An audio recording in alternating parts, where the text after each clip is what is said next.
Hello everyone. Welcome to today's session. Today, we will discuss the Unit 9 of MED-002, State Initiatives for Environmental Protection. Environmental protection is a priority for India and across the world. And India has actively participated and signed major international environmental treaties, such as the United Nations Framework Convention on Climate Change, UNFCCC, and the Convention on Biological Diversity, CBD, showing its commitment towards global sustainability efforts. The country has a strong legal and institutional framework for environmental protection and has enacted various laws to protect its natural resources and implemented institutional mechanisms to regulate environmental policies. However, despite these efforts, challenges still exist in ensuring effective implementation of these policies. In this session, we will explore the legal framework, judicial contributions, and institutional mechanisms that shape environmental policies of India. Now, let's move on to the next slide and explore the legislative measures that India has taken to protect the environment. India has a strong legal framework for environmental protection, which is reflected in its constitutional provisions. The country's commitment to sustainability is evident through key provisions such as Article 48A, which directs the state to protect and improve the environment as part of the directive principles of state policy. Additionally, Article 51A(g) places a fundamental duty on every citizen to safeguard forests, rivers, and wildlife. To reinforce these principles, India has enacted several environmental laws. The Indian Forest Act of 1927 regulates forest resources and their commercial use. And the Wildlife Protection Act of 1972 ensures the conservation of biodiversity and protects endangered species. The Water, Prevention and Control of Pollution Act of 1974 sets quality standards and monitors industries to prevent and control water pollution.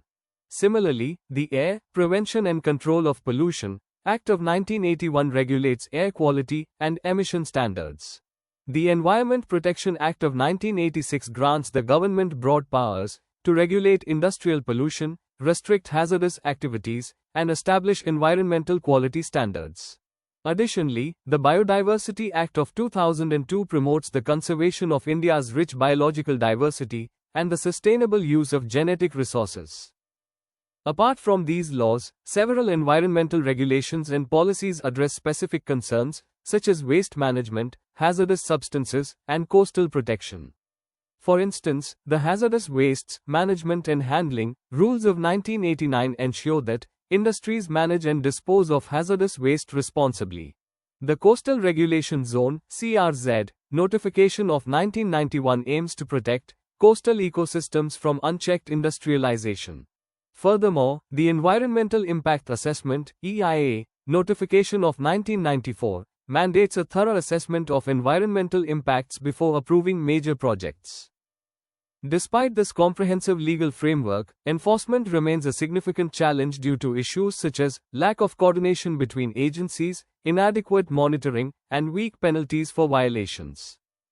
Let's now move to the next slide and discuss how the judiciary has played a crucial role in environmental protection. The Indian judiciary has played a crucial role in strengthening environmental protection. Courts have interpreted Article 21, which guarantees the right to life, to include the right to a clean and healthy environment. This interpretation has expanded the scope of fundamental rights and reinforced the necessity of environmental conservation. Additionally, public interest litigations, PILs, have been instrumental in enabling citizens and environmental activists to seek judicial intervention against environmental violations, making environmental justice more accessible. Several landmark judicial cases highlight the judiciary's commitment to environmental conservation. In the Dehradun lime quarries case of 1987, the Supreme Court halted harmful mining operations in ecologically fragile regions, balancing economic development with environmental concerns.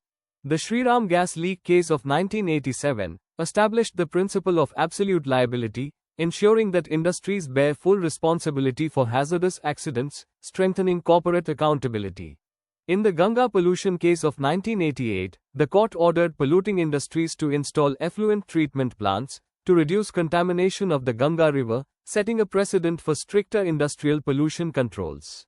Similarly, the Taj Mahal case of 1997 led to restrictions on polluting industries near the monument, preventing further damage from acid rain and industrial emissions. The Delhi vehicular pollution case of 1994 prompted the adoption of cleaner fuels and stricter emission norms, significantly reducing air pollution in the capital.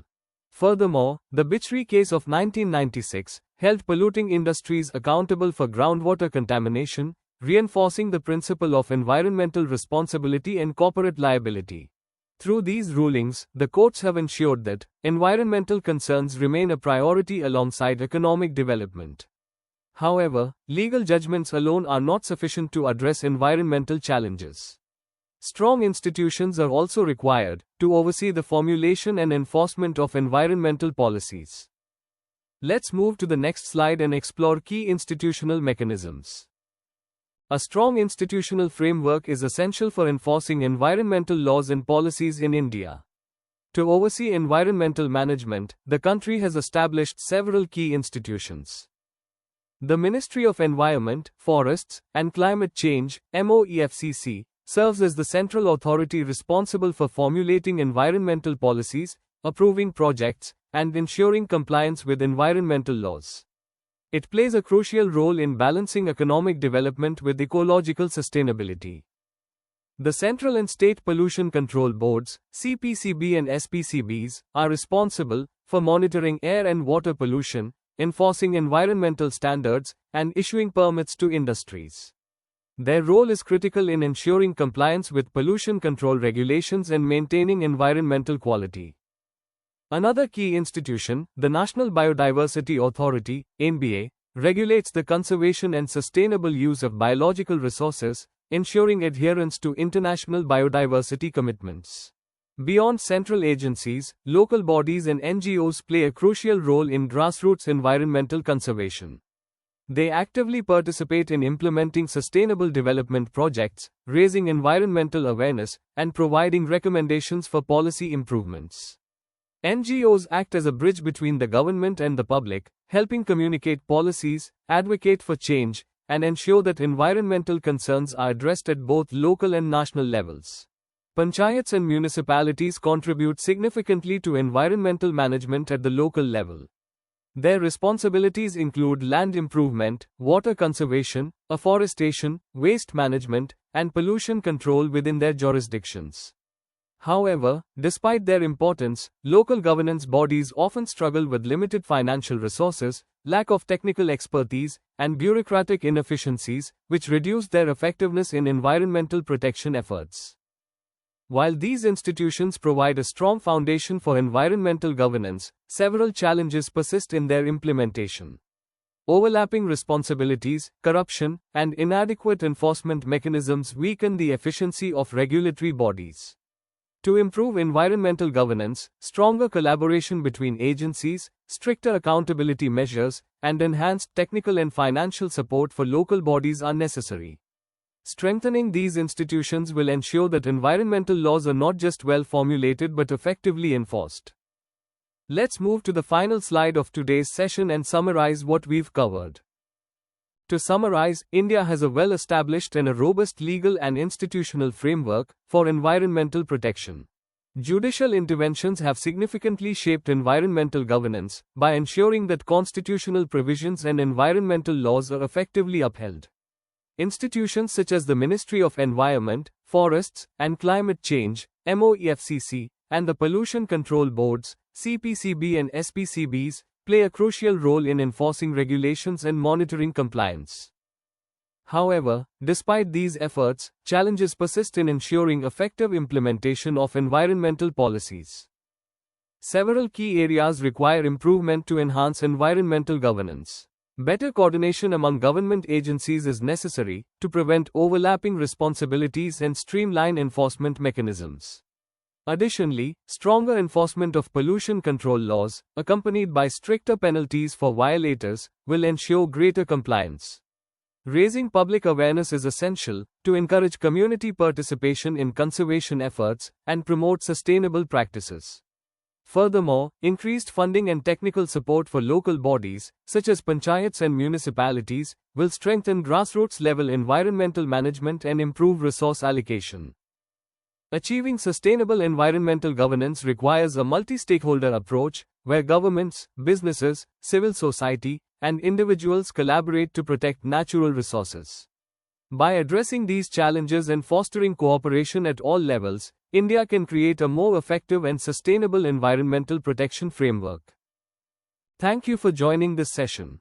In our next session, we'll explore Unit 10, Regional Initiatives, where we will discuss the importance of regional cooperation in environmental protection. We will also examine key initiatives by regional organizations such as the European Union, ASEAN, and NAFTA. Additionally, we will focus on SAARC's efforts and institutional mechanisms in the South Asian region.